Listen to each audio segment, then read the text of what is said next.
가을비가 창문을 두드리는 소리에 태영은 깊은 한숨을 내쉬었어요. 78세의 노인은 거대한 사무실 의자에 앉아 먼 하늘을 바라보고 있었습니다. 태영의료재단 이사장실 벽에는 수많은 상장과 감사패가 걸려 있었지만 그의 눈빛은 공허했어요. 20년. 그토록 긴 세월이 흘렀지만 그날의 기억은 여전히 생생했습니다. 흉부외과 의사이던 태영은 출근 준비를 하고 있었어요. 할아버지, 오늘도 병원에 가요? 5살 미래가 작은 손으로 태영의 넥타이를 만지며 물었던 그 아침이 마지막이었어요.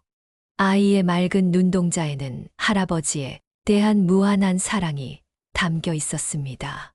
그럼 우리 미래도 같이 갈까? 와, 정말요? 저도 할아버지처럼 의사가 될 거예요. 미래는 기뻐서 방방 뛰었어요.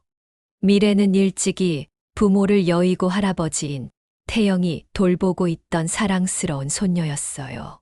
그 모습이 너무 사랑스러워서 태영은 아이를 꼭 안아 올렸었죠.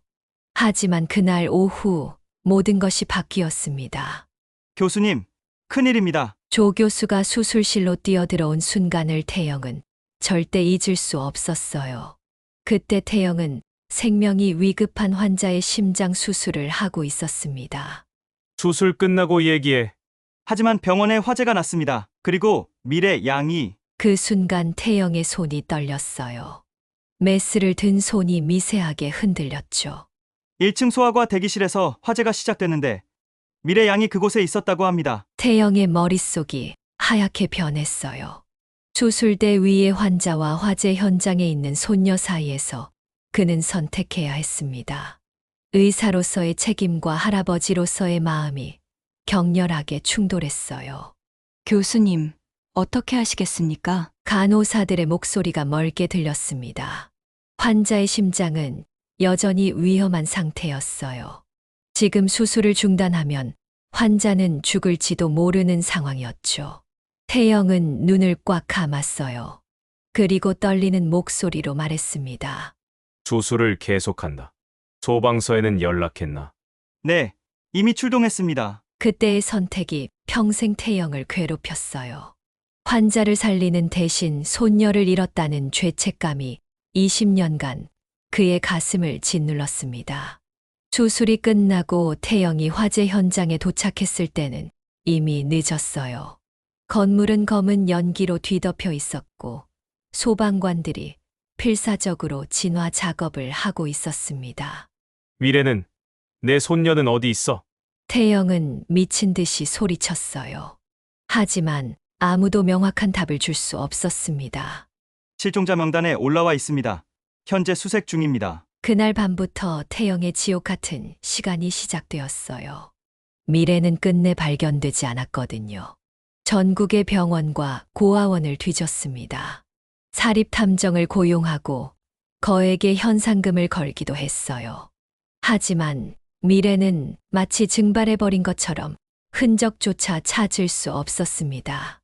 20년이 흐른 지금도 태영의 책상 위에는 미래의 사진이 놓여 있었어요. 5살 때의 환한 미소를 짓고 있는 아이의 모습이었습니다. 사진 속 미래는 작은 청진기를 목에 걸고 있었어요. 할아버지를 따라 하려는 아이의 순수한 마음이 담긴 모습이었죠. 할아버지, 저도 아픈 사람들을 낫게 해줄 거예요. 그때의 맑은 목소리가 아직도 귀에 생생했습니다. 태영은 벌떡 일어나 창문 쪽으로 걸어갔어요. 서울 시내가 한눈에 내려다 보이는 높은 곳이었지만 그의 마음은 더 깊은 곳으로 가라앉고 있었습니다. 이사장님, 내일 이사회 회의 자료입니다. 이 비서가 조심스럽게 문을 두드리며 들어왔어요. 고맙네. 그런데 말이야. 태영은 잠시 망설였습니다. 이런 말을 하기가 쉽지 않았어요. 며칠 혼자 있고 싶어. 여행이라도 다녀오려고 해. 어디로 가실 계획이신가요? 특별히 생각해둔 곳은 없어. 그냥 마음이 편안해질 수 있는 곳이면 어디든. 이 비서는 태영의 지친 표정을 보며 걱정스러운 눈빛을 보냈어요. 20년간 함께 일해온 그였기에 이사장의 마음을 누구보다 잘 알고 있었습니다. 제주도는 어떠실까요? 요즘 날씨도 좋고 조용한 곳이 많다고 하던데. 제주도. 태영은 그 이름을 되뇌었어요. 왠지 모르게 끌리는 느낌이 들었습니다. 그래. 제주도로 가보지. 다음 날 아침, 태영은 간단한 짐만 챙겨 김포공항으로 향했어요. 오랜만에 혼자 떠나는 여행이었습니다. 비행기 안에서 태영은 미래의 사진을 꺼내봤어요. 20년 전 그 맑은 미소가 지금도 그의 가슴을 아프게 했습니다. 미래야. 할아버지가 너를 지켜주지 못해서 정말 미안해. 작은 중얼거림이 기내의 소음에 묻혀 사라졌어요. 제주공항에 도착한 태영은 특별한 계획 없이 택시에 올랐어요. 어디로 모셔드릴까요? 조용하고 평화로운 곳으로 가주세요. 마음이 편안해질 수 있는 곳이요. 택시 기사는 고개를 끄덕이며 차를 출발시켰어요. 창밖으로 보이는 제주도의 풍경은 서울과는 전혀 달랐습니다. 푸른 바다와 넓은 들판이 태영의 마음을 조금씩 달래주는 것 같았어요. 그때였습니다. 택시 창문으로 작은 전단지가 날아와 붙었어요. 힐링 카페 온기에 마음을 따뜻하게 데워드립니다. 태영은 왠지 모를 이끌림을 느꼈어요. 그 순간 가슴 깊은 곳에서 무언가가 움틀거리는 느낌이었습니다. 운명은 이미 그를 기다리고 있었습니다. 제주도의 작은 마을 골목길은 서울과는 완전히 달랐어요. 좁은 돌담길 사이로 따뜻한 햇살이 스며들고 어디선가 바다 냄새가 은은하게 풍겨왔습니다. 태영은 천천히 걸으며 마음의 평안을 찾으려 했어요. 하지만 20년간 그를 괴롭혀온 상처가 쉽게 아물지는 않았습니다. 그때 작은 간판이 눈에 들어왔어요. 힐링 카페 온기. 택시에서 본 그 전단지와 똑같은 이름이었습니다. 간판 아래로는 따뜻한 불빛이 새어 나오고 있었어요. 왠지 모를 끌림을 느낀 태영은 카페 문을 밀고 들어갔습니다. 순간 마음이 따뜻해지는 느낌이었어요. 카페 안은 아늑했습니다. 원목 테이블과 의자들이 자연스럽게 배치되어 있었고 벽에는 제주도 풍경 사진들이 걸려 있었어요. 하지만 가장 눈에 띄는 것은 한쪽 벽에 정리된 의료 관련 서적들이었습니다.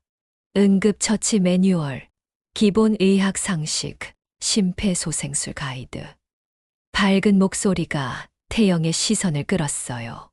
어서 오세요. 카운터 뒤에서 젊은 여성이 환한 미소를 지으며 인사했습니다. 태영의 심장이 순간 멈춘 듯 했어요. 그 여성의 눈매가 너무나 익숙했습니다. 20년 전 기억 속 미래의 눈동자와 비슷한 느낌이었어요. 여성은 걱정스러운 표정으로 다가왔습니다. 그녀의 세심한 관찰력에 태영은 놀랐어요. 손님, 괜찮으세요? 얼굴이 좀 창백해 보이시는데요. 태영은 겨우 정신을 차렸어요. 너무 갑작스러운 감정의 동요에 당황했습니다. 아, 네, 괜찮습니다. 그냥 좀 피곤해서요. 여성은 태영의 상태를 더 자세히 살폈어요. 마치 숙련된 의료진처럼 세심하게 관찰하는 모습이었습니다. 그럼 따뜻한 차 한 잔 드릴게요. 스트레스 해소에 좋은 허브차가 있어요. 태영은 조용한 자리에 앉았어요. 그 여성이 차를 준비하는 모습을 지켜보니 묘한 기분이 들었습니다. 손님 한 명 한 명을 세심하게 챙기는 모습이 인상적이었어요. 특히 다른 손님들과 대화하는 것을 보니 그들의 건강 상태까지 신경 쓰고 있었습니다. 잠시 후 허브차가 나왔습니다.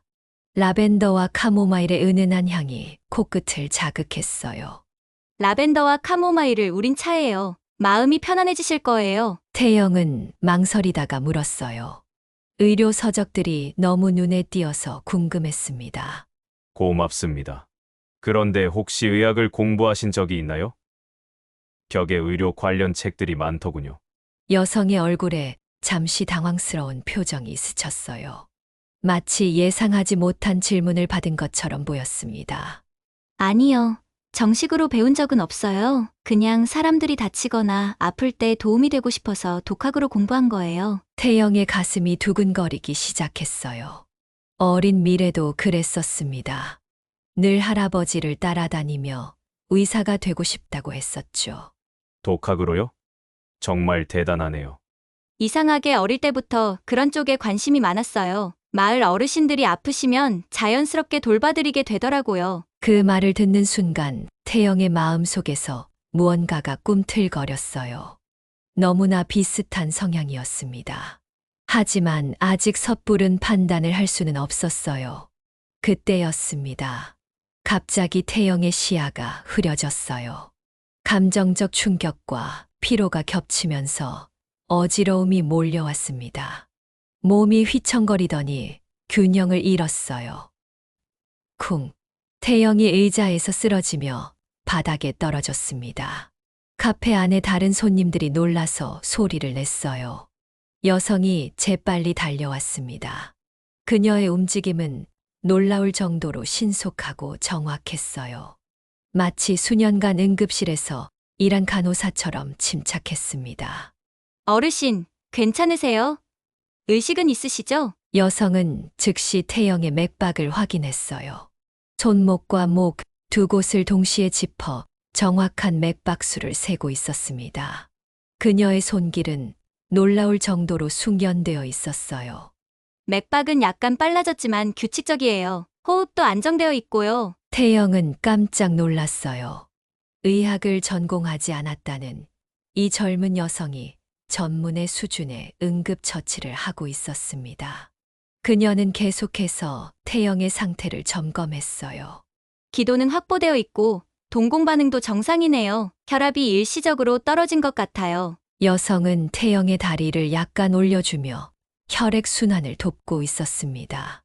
이런 응급처치 방법을 어떻게 알고 있는 걸까요?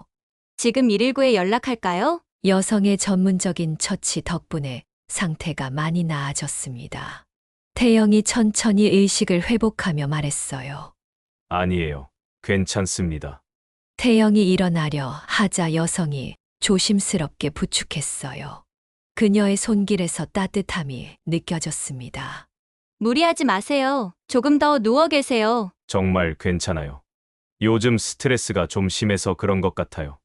태영은 의자에 다시 앉으며 여성을 자세히 봤어요. 그때 그녀의 손목에 무언가 반짝이는 것이 보였습니다. 순간 태영의 눈이 커졌어요. 그것은 팔찌였습니다. 의료용 스테인레스 스틸로 만든 특별한 팔찌였어요. 바로 20년 전 자신이 손녀를 위해 직접 주문 제작해서 선물했던 그 팔찌였습니다. 태영의 손이 떨리기 시작했어요. 심장이 미친 듯이 뛰었습니다. 혹시 그 팔찌를 좀 볼 수 있을까요? 여성이 의아한 표정을 지었어요. 갑작스러운 요청에 당황하는 기색이 역력했습니다. 이것 말씀이세요? 왜 그러시는지? 태영의 목소리가 떨렸어요. 간절함이 묻어나는 목소리였습니다. 제발 한 번만요. 태영의 간절한 표정에 여성은 팔찌를 풀어주었어요. 그녀도 뭔가 이상한 분위기를 느끼고 있었습니다. 태영이 팔찌를 뒤집어 보는 순간 온몸에 전율이 흘렸어요. 손이 심하게 떨려서 팔찌를 떨어뜨릴 뻔했습니다. 뒷면에 작은 글씨가 새겨져 있었어요. 미래야. 할아버지가 항상 지켜줄게. 바로 20년 전 미래의 5번째 생일에 선물했던 그 팔찌였습니다. 태영의 눈에서 뜨거운 눈물이 흘러내렸어요. 어르신, 왜 그러세요? 어디 아프신가요? 여성이 당황하며 물었어요. 태영의 급작스러운 변화에 놀란 기색이 역력했습니다. 태영은 떨리는 목소리로 물었어요. 가슴이 터질 것 같았습니다. 이 팔찌는 어디서 난 거예요? 저도 정확히는 모르겠어요. 어릴 때부터 차고 있던 건데 그 전 기억은 거의 없어요. 5살. 바로 미래가 실종되었던 나이였습니다. 태영의 심장이 미친 듯이 뛰었어요. 혹시 성함이 어떻게 되시나요?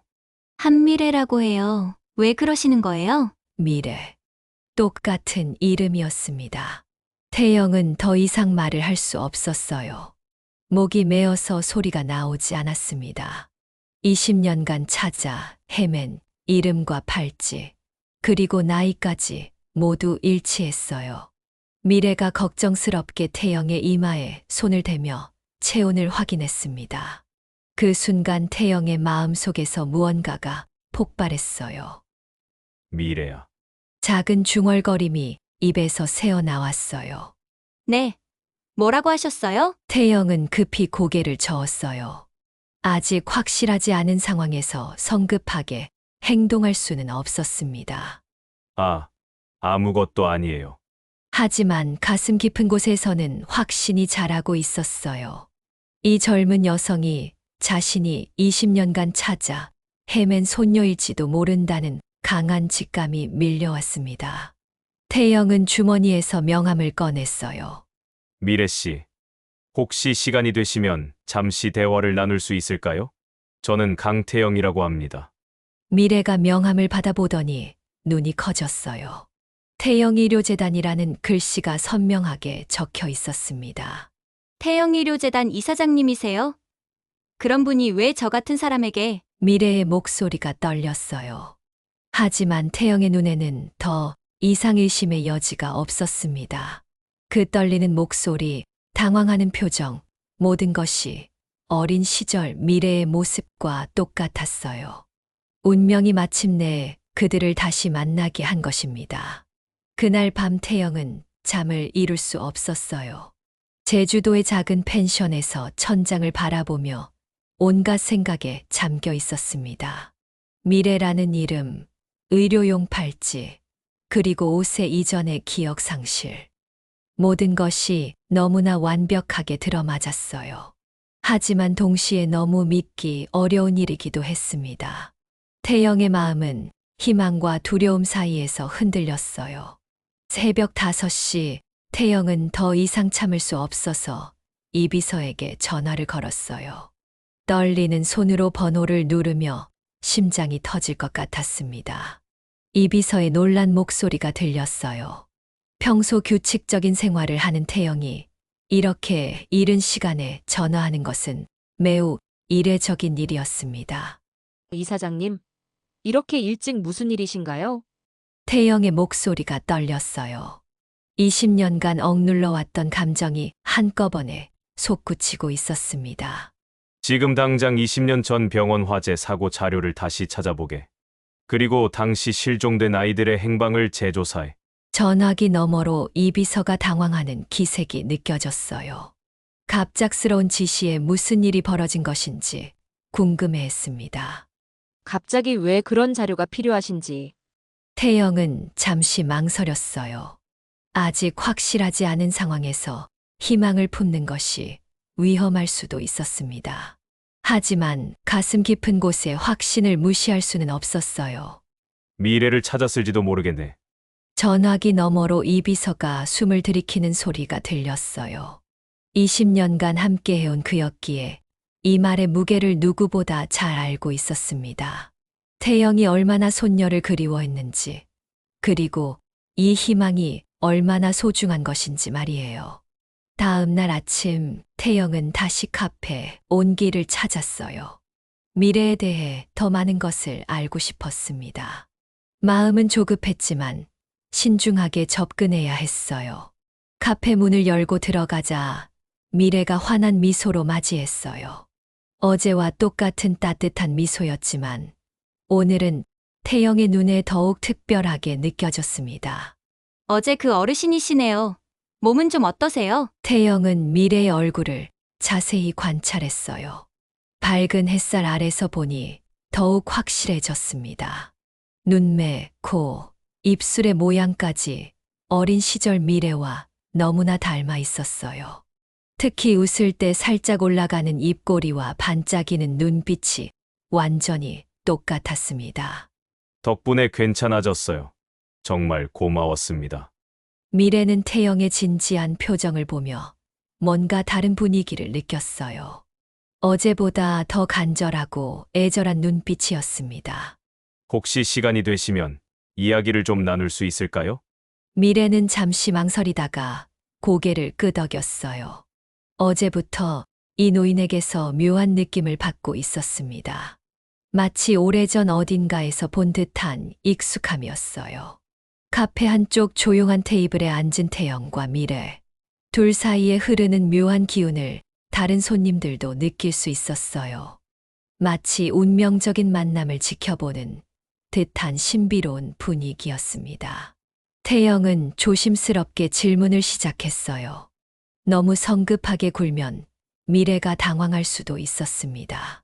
미래 씨는 언제부터 제주도에 사셨나요? 미래의 표정이 잠시 어두워졌어요. 어린 시절 이야기는 항상 복잡한 감정을 불러일으켰습니다. 제가 7살 때부터요. 그때 이모가 저를 데려다 키우셨거든요. 태영의 심장이 뛰기 시작했어요.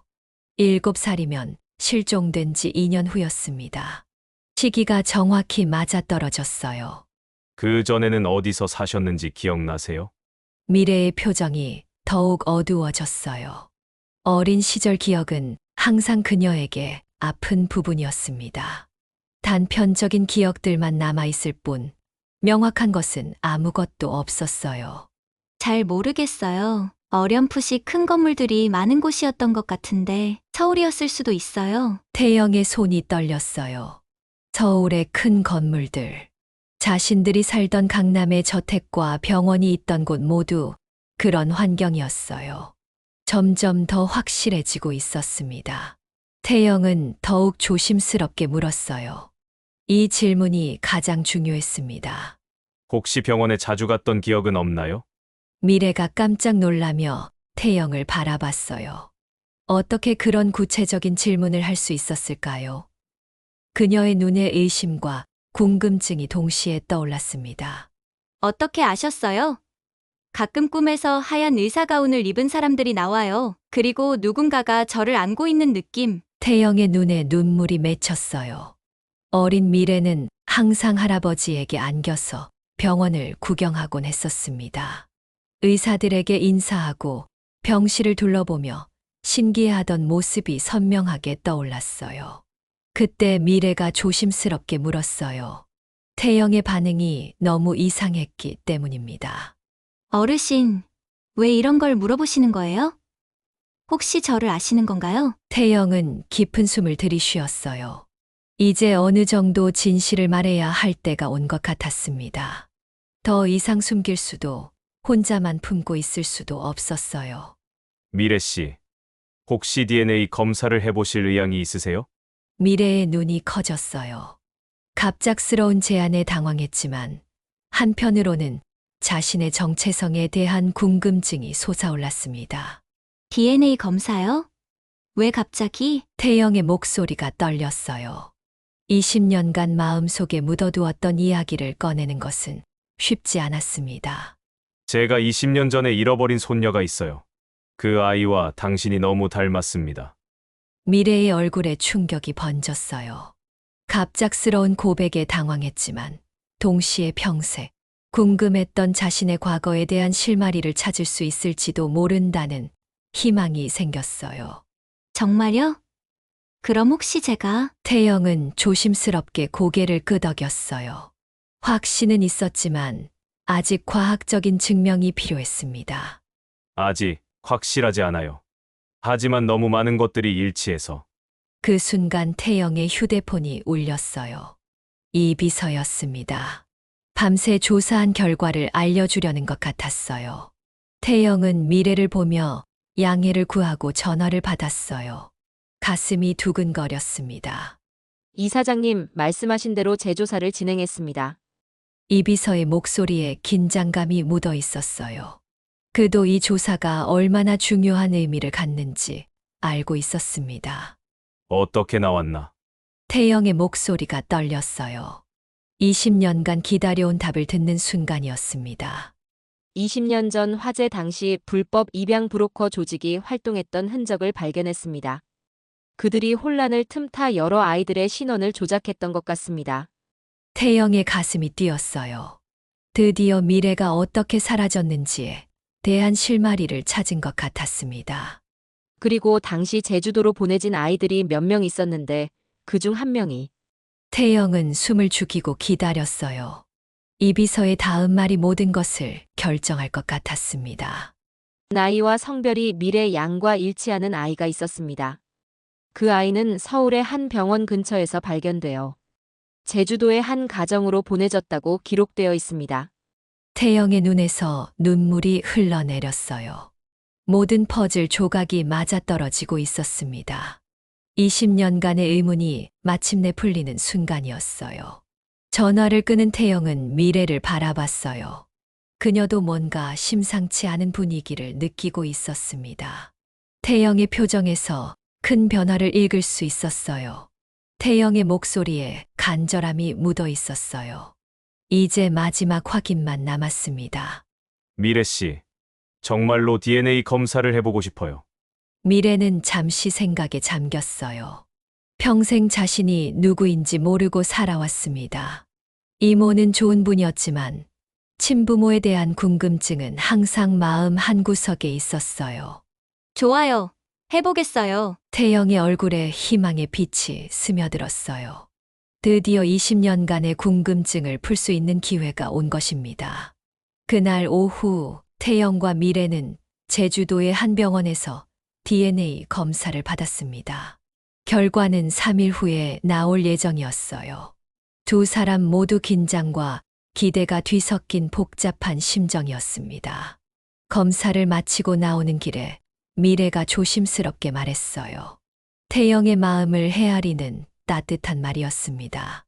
어르신, 만약 정말 제가 당신의 손녀라면 그동안 찾지 못해서 얼마나 힘드셨을까요? 태영은 미래의 손을 꼭 잡았어요.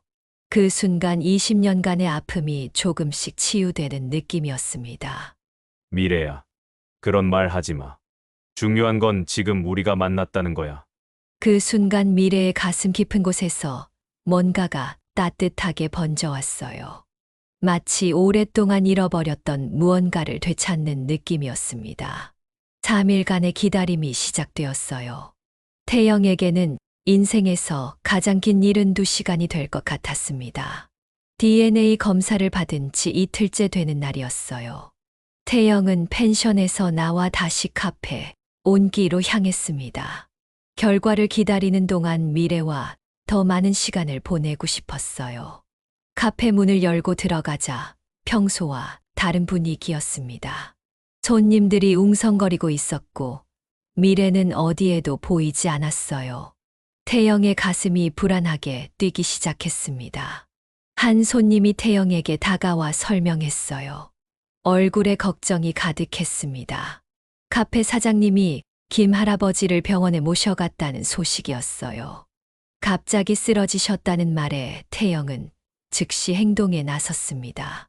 태영은 즉시 카페 밖으로 뛰어나갔습니다. 제주대학교 병원이 가장 가까운 응급실이었어요. 택시를 잡아타며 가슴이 터질 것 같았습니다. 미래가 걱정되기도 했지만 동시에 그녀의 대처 능력이 궁금하기도 했어요. 병원 응급실에 도착한 태영은 미래를 찾기 위해 두리번거렸어요. 곧 응급실 한쪽에서 의사와 대화하고 있는 미래를 발견했습니다. 놀라운 광경이었어요. 미래는 의사에게 정확한 의료 용어로 상황을 설명하고 있었습니다. 환자의 증상, 발병 시간, 응급처치 과정까지 모든 것을 체계적으로 보고하고 있었어요. 그녀의 목소리는 침착했고 마치 수년간 응급실에서 일한 간호사 같았습니다. 미래는 환자가 75세 남성이며 오후 2시 30분경 갑작스럽게 가슴 통증을 호소하며 쓰러졌다고 정확히 보고했어요. 즉시 의식 상태를 확인했고 맥박은 분당 120회로 빨랐지만 규칙적이었다고 설명했습니다. 혈압은 측정하지 못했지만 손목 맥박이 약하게 느껴졌다는 세밀한 관찰까지 덧붙였어요. 의사가 놀란 표정으로 미래를 바라봤습니다. 심폐소생술 실시 여부를 묻자 미래는 즉시 실시했다고 답했어요. 가슴 압박을 분당 100회 속도로 5분간 실시했고 환자가 의식을 회복한 후 119에 신고했다고 완벽하게 설명했습니다. 태영은 멀리서 이 모든 대화를 듣고 있었어요. 온몸에 전율이 흘렸습니다. 미래가 하는 말 하나하나가 완벽한 의료 지식이었어요. 정식 의학 교육을 받지 않았다는 그녀가 어떻게 이런 전문성을 가질 수 있었을까요? 의사는 감탄하며 미래에게 의료계 경력을 물었어요. 하지만 미래는 고개를 저으며 그냥 몸이 알아서 움직였다고 대답했습니다. 자신도 어떻게 이런 일이 가능한지 신기해하는 표정이었어요. 그때 미래가 태영을 발견했어요. 놀란 표정으로 다가오며 왜 여기에 왔는지 물었습니다. 태영의 눈에 눈물이 고였어요. 방금 본 장면이 모든 의심을 확신으로 바꿔놓았습니다. 미래야, 너 정말 대단하구나. 미래는 태영의 감정적인 반응에 당황했어요. 왜 이렇게 감동하고 있는 걸까요? 별일 아니라며 그냥 할 수 있는 일을 한 것뿐이라고 겸손하게 말했습니다. 태영은 미래의 어깨를 가만히 바라봤어요. 이 젊은 여성 안에 흐르는 의료인의 피를 느낄 수 있었습니다. 할아버지에게서 물려받은 타고난 재능이었어요. 혈련의 힘이 이렇게 강할 수 있다는 것이 신기하기만 했습니다. 그 순간 태영의 휴대폰이 울렸습니다. 이비서였어요. 드디어 DNA 검사 결과가 나온 것 같았습니다. 태영의 손이 떨렸어요. 전화를 받기가 무서웠지만 동시에 간절했습니다. 인생에서 가장 중요한 순간이었어요. 이비서의 목소리에 감정이 묻어 있었어요. 20년간 함께해온 그도 이 결과를 간절히 기다렸던 것입니다. 결과를 묻는 태영의 떨리는 목소리에 이비서가 천천히 대답했어요. 99.9% 일치합니다. 한미래 씨는 이사장님의 친손녀가 맞습니다. 그 순간 태영의 세상이 멈춘 듯 했어요. 20년간 찾아 헤맸던 그 아이가 바로 눈앞에 있었습니다. 태영의 눈에서 뜨거운 눈물이 흘러내렸어요. 가슴 깊은 곳에서 무언가가 터져 나오는 느낌이었습니다. 믿기지 않을 정도로 행복했어요. 정말 확실한 건가? 이비서가 축하한다는 말로 통화를 마쳤습니다. 전화를 끄는 태영은 미래를 바라봤어요. 이제 모든 것이 확실해졌습니다. 미래는 태영의 격한 감정 변화를 보며 불안해했어요. 무슨 일인지, 왜 우는지 걱정스럽게 물었습니다. 태영은 떨리는 손으로 미래에게 다가갔어요. 20년간 꿈꿔왔던 순간이었습니다. 드디어 진실을 말할 때가 온 것입니다. 미래야, 내 소중한 손녀야. 미래의 눈이 커졌어요. 갑작스러운 고백에 당황하며 그게 무슨 뜻인지 물었습니다. 태영은 미래의 손을 꼭 잡았어요. 그 순간 20년간의 그리움이 한꺼번에 쏟아졌습니다. DNA 검사 결과가 나왔어. 너는 내 손녀가 맞아. 20년 전 잃어버린 바로 그 아이야. 미래의 얼굴이 창백해졌어요. 자신이 정말 태영의 손녀라는 사실에 온몸이 떨리기 시작했습니다. 정말인지 다시 한번 확인하는 미래의 목소리도 떨렸어요. 정말요? 정말 제가 태영은 고개를 끄덕이며 미래를 꼭 안았어요. 20년간 기다려온 포옹이었습니다. 그래, 미래야. 할아버지가 너를 찾았어. 미래도 감정이 북받쳐 올랐어요. 평생 궁금했던 자신의 정체성이 마침내 밝혀진 순간이었습니다. 할아버지, 처음으로 그 단어를 입에 담는 순간이었어요. 왠지 모르게 자연스럽게 나오는 말이었습니다. 태영의 가슴이 벅차올랐어요. 20년 만에 듣는 그 호칭이었어요. 태영은 미래에게 미안하다고 말했어요. 할아버지가 지켜주지 못해서 정말 미안하다고요. 하지만 미래는 태영의 품에서 눈물을 흘리며 괜찮다고 말했어요. 이제 만났잖냐며 위로했습니다. 오랫동안 마음 한구석에 있던 공허함이 채워지는 느낌이었어요. 괜찮아요. 할아버지, 이제 만났잖아요. 병원 복도에서 20년 만에 재회한 할아버지와 손녀. 두 사람의 감동적인 모습을 본 사람들도 모두 눈물을 글썽였어요. 이런 기적 같은 일이 실제로 일어날 수 있다는 것에 모두가 감동했습니다. 태영은 미래를 바라보며 생각했어요. 이 아이가 자연스럽게 의료 지식을 갖고 있는 것도 사람들을 돌보는 것을 좋아하는 것도 모두 혈연의 힘이었구나. 유전자는 거짓말을 하지 않는다는 말이 정말이었어요. 미래야, 이제 할아버지와 함께 서울로 가자. 미래는 잠시 망설였어요. 제주도에는 자신을 키워준 이모가 있었고 소중한 카페도 있었습니다.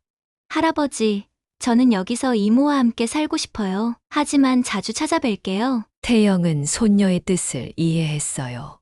강요하지 않는 것이 진짜 사랑이라는 걸 알고 있었습니다.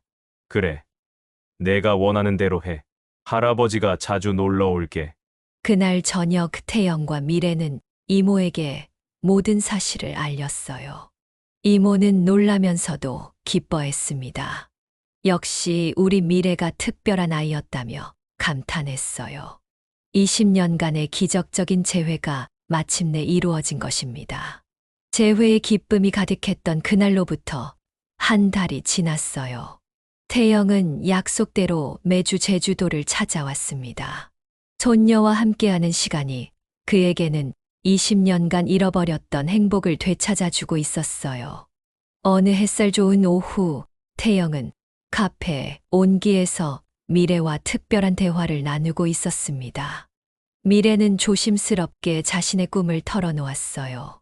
카페를 단순한 커피숍이 아닌 정말로 사람들의 마음을 치유하는 공간으로 만들고 싶다는 꿈이었습니다. 태영의 눈이 반짝였어요. 손녀의 꿈이 자신이 평생 추구해온 가치와 완벽하게 일치했습니다. 미래야, 정말 좋은 생각이구나.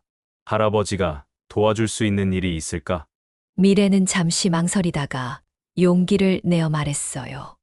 혼자만의 힘으로는 한계가 있을 것 같지만 할아버지의 도움을 받는 것이 맞는지 확신이 서지 않는다고 솔직하게 털어놓았습니다.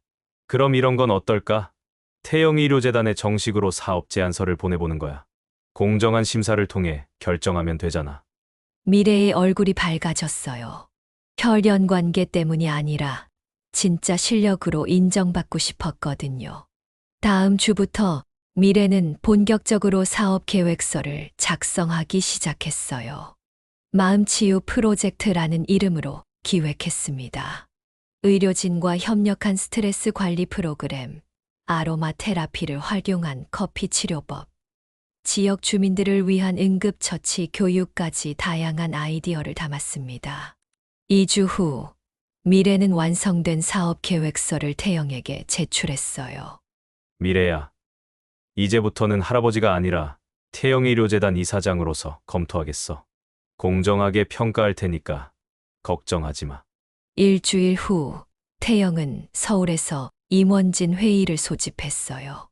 미래의 정체를 밝히지 않고 제주도의 한 카페 사장이 보내온 혁신적인 힐링 프로젝트라고만 소개했습니다.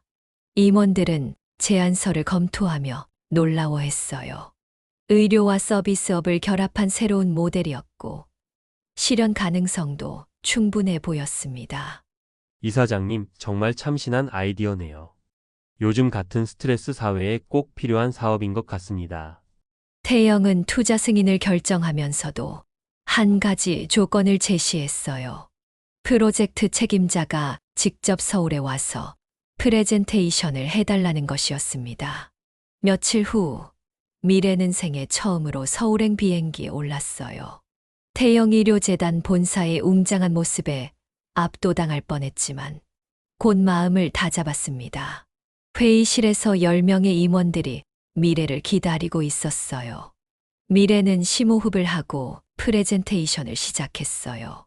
현대 사회에서 정신적 스트레스는 더 이상 개인의 문제가 아닙니다. 의료진과 서비스업이 협력한다면 예방 중심의 정신건강 관리가 가능합니다. 임원들은 미래의 열정적인 발표에 감동했어요. 특히 그녀가 직접 경험한 응급처치 사례들을 소개할 때는 모두가 집중해서 들었습니다. 수익성에 대한 질문에도 미래는 침착하게 대답했어요. 단기적인 수익보다는 장기적인 사회적 가치를 중시한다고 말하면서도 구체적인 수익 모델을 체계적으로 설명했습니다. 미래 씨, 정말 훌륭한 발표였습니다. 투자를 승인하겠습니다. 회의실에 박수가 터졌어요. 미래의 눈에 기쁨의 눈물이 맺혔습니다. 미래야. 정말 자랑스럽다. 할아버지보다 훨씬 뛰어난 발표였어. 6개월 후 온기 힐링 센터가 정식으로 문을 열었어요. 기존 카페를 확장하여 의료 상담실, 아로마 테라피실, 응급처치 교육장까지 갖춘 종합 힐링 공간이 되었습니다. 개관 첫날부터 많은 사람들이 찾아왔어요. 서울에서 스트레스에 시달리던 직장인들, 외로움을 느끼던 지역 어르신들, 건강에 관심이 많은 젊은 부모들까지 다양한 사람들이 모였습니다. 태영도 정기적으로 제주도를 방문해 무료 진료를 실시했어요. 하지만 태영에게는 손녀와 함께 일하는 것 자체가 최고의 기쁨이었어요. 1년 후 온기 힐링센터는 제주도를 대표하는 치유 명소가 되었어요. 전국 각지에서 벤치마킹을 위해 방문하는 사람들이 늘어났고 비슷한 모델의 센터들이 다른 지역에도 생기기 시작했습니다. 태영과 미래는 매년 그들이 처음 만난 날을 기적의 날로 기념했어요. 할아버지, 그때 제주도 여행을 오지 않으셨다면 우리는 만나지 못했을 거예요. 그래. 때로는 우연처럼 보이는 일이 인생 최고의 선물이 되기도 하는구나. 그들의 이야기는 많은 사람들에게 희망을 주었어요. 포기하지 않으면 기적은 일어날 수 있다는 것, 그리고 진정한 치유는 마음에서 시작된다는 것을 보여주는 살아있는 증거가 되었습니다. 온기 힐링센터는 오늘도 따뜻한 빛을 밝히며 찾아오는 모든 사람들의 마음을 어루만지고 있어요. 할아버지와 손녀가 함께 만들어가는 치유의 공간에서 새로운 희망의 이야기들이 계속 써져가고 있습니다.